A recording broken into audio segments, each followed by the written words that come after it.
eThekwini Community Church is celebrating 15 years.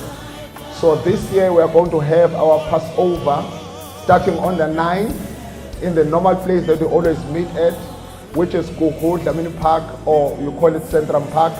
We are going to put up a tent that will accommodate 15,000 people that represent 15 years of grace that we have traveled with God. So I'm inviting you and your families to be part of this celebration.